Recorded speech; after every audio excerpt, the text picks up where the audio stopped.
Hello everybody and welcome back again to my YouTube channel. I'm Elma. I'm a Cameroonian based in South Korea, and this is Space for Inspiration and Change. If you are new to this channel, you're very much welcome. Come in, it's nice to have you here. Please consider subscribing, and to all my old subscribers, thank you so much. Thank you for always coming back to support me. So today's video, I'm going to be giving you a backstory. I hope you're going to enjoy this, so just relax, sit back and enjoy.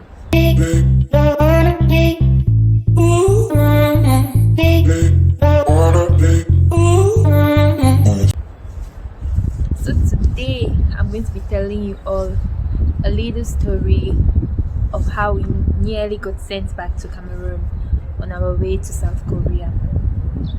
Like immediately after my wedding, I had to travel to South Korea for school. So as I explained in my last video, it was a mad rush. Everything was done in a haste, and so we had little time to prepare. And then initially we had like a week to prepare and do everything and travel because we were late. I'm going to link that video below this one if you've not watched it, so that you can follow up the story. So it happened that we booked a flight. I think we were supposed to travel through, we had to take Turkish Airlines, but then I think we booked the flight, and then when we got to the airport, we got told that our flight got changed. So there we were already 1 week late for school. So there at the airport, my dad, my husband, everyone was trying, like they had to quickly see how to like get the next available flight that we could be able to take and come to Korea, because they said that if we didn't come at that time, if we came like later, then our visas were going to be cancelled. So we really were battling with time. Oh my god, this way. So we were really battling with time, and then I think now they succeeded in getting a plane for us to take Kenya Airways. So we're supposed to take Kenya Airways and then travel to transit at Kenya. So we had 3 transits: Kenya, Qatar, Kenya to Qatar, Qatar to Cameroon to Kenya, Kenya to Qatar, Qatar to Korea. So we waited, and then we got the flight to Kenya. So our transit in Kenya, I think our transit in Kenya was supposed to be for about 12 hours. So when we got to Kenya, we were there at the transit, and they told us like, when there are these long flights, you need to like the airline provides accommodation for you to stay in. They cannot leave you to stay that long at the airport. So we went to try to get like accommodation, but unfortunately for us, the airline had not made any arrangements or made any reservations for us. So we just had to sit around and wait for our transit to be over for us to catch the next flight to Qatar. So we were at the airport for 12 hours, and then we just found a way like to entertain ourselves, look around, just so the time could pass, and then we catch the next flight to Qatar. So finally our 12 hours of waiting was over, and then we had to catch the flight for Qatar. So we stood on the line about to enter into the plane, and then while on the line, this lady comes and she looks at me and she says, where are you traveling to? And I say, I'm traveling to Korea. And she says, what are you traveling to Korea for? I'm traveling to Korea for studies. How long is your program? My program is 4 years. And she says, where is your return ticket? And I asked her like, for a 4-year study program, am I supposed to have a return ticket? Cause okay, we traveled through an agency, and the agent had been sending people to school here. So all the candidates or all the people who have traveled to Korea, they never get like a return ticket. Why? Because the length of stay, it's long. 4-year program is a very long time. You're not going to come back anytime soon. So he said you don't need a return ticket because you're going to be for studies for 4 years. So it's just he has been sending people abroad, and it's just 1-way ticket they've been paying. This lady looks at me and she says like, are you going to Qatar or are you going to Korea? And I'm like, I am going to Korea. Qatar is just my transit point. And I was surprised, like, an airport official, you should know these things. And she says, ma'am, please, can you stand at the side? No problem. I stood at the side. My husband was at my bag, and then he came, and she's like, same thing. No, sir, you don't have a return ticket. And then, can you just wait at the side? We stood at the side. And then she calls her colleague. I don't know what they talked about or whatever. I really don't. We don't know what they talked about. All we know is the man came and met us, and he's like, I have, and he starts telling us rubbish.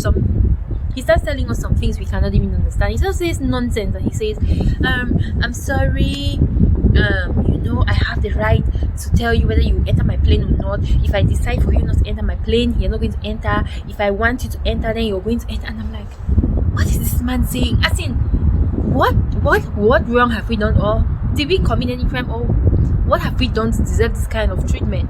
And he's like, no, I just feel like you guys have suspicious identities. Hey, excuse me, suspicious identities. And he's like,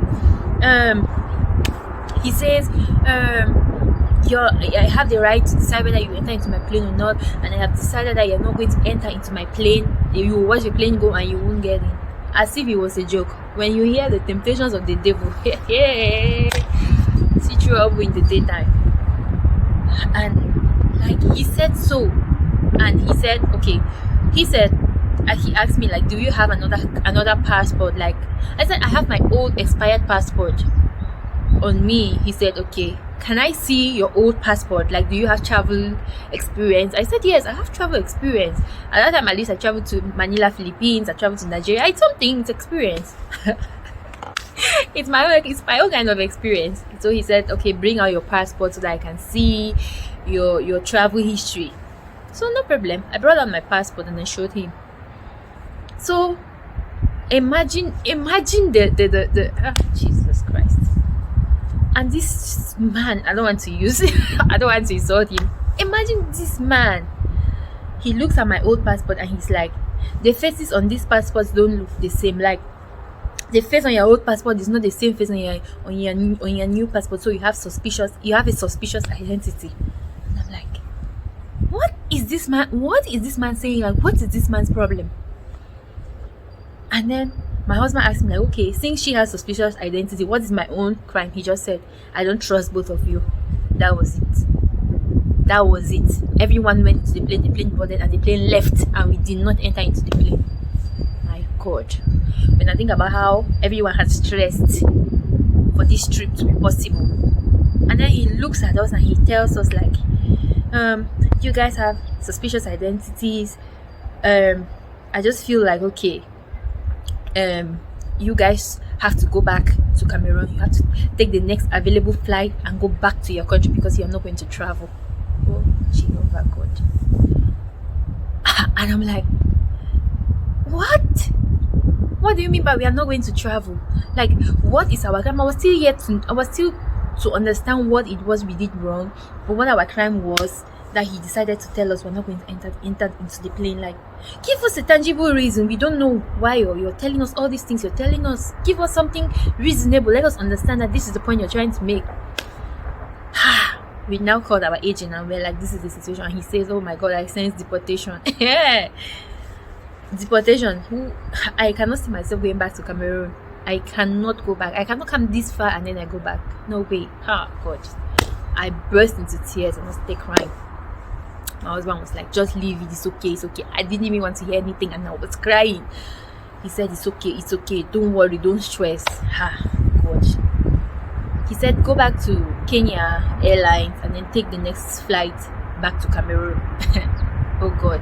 And our school was putting pressure on us, like, if you guys don't come this day, because we had already made arrangement on how the school was going to pick us up, and they said, if you guys don't come on this day, then you're going to forget about your admission because it might be difficult. You may be denied entry upon arrival in Korea. God.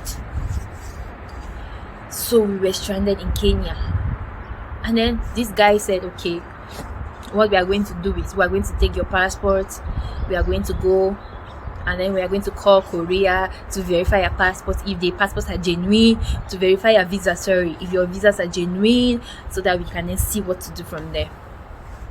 My husband and I waited for about close to maybe 8 hours more. Upon the 12 hours we had been at that Kenyan airport, we waited that long. The guy came and told us, and he's like, I think Korea has verified your visas, but the Korean embassy has given you guys the option that you must present a return ticket before we can allow you to enter into the plane to Qatar. And what did he say? He said the last plane to Qatar leaves in 20 minutes time. So if you guys can book your return ticket like now, then you can catch this flight. Was it 20? I think about 30 minutes time. Yes, you guys have just 30 minutes to book your return ticket so that you can be able to catch this last flight to Qatar. Because if you miss this one, then you're going to go back to your country. Oh my god.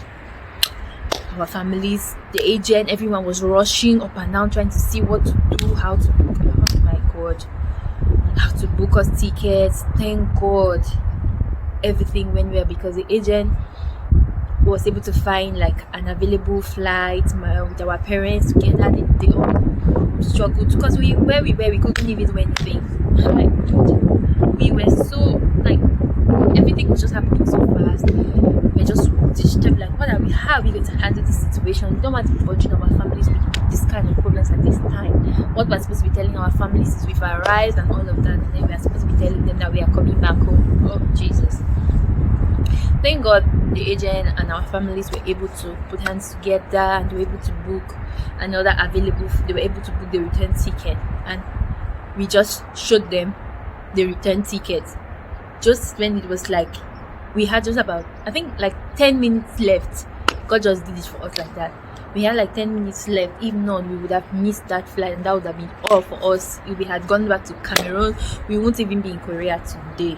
My god. So God got so kind, we were able to catch the flight, and we were able to get to Qatar.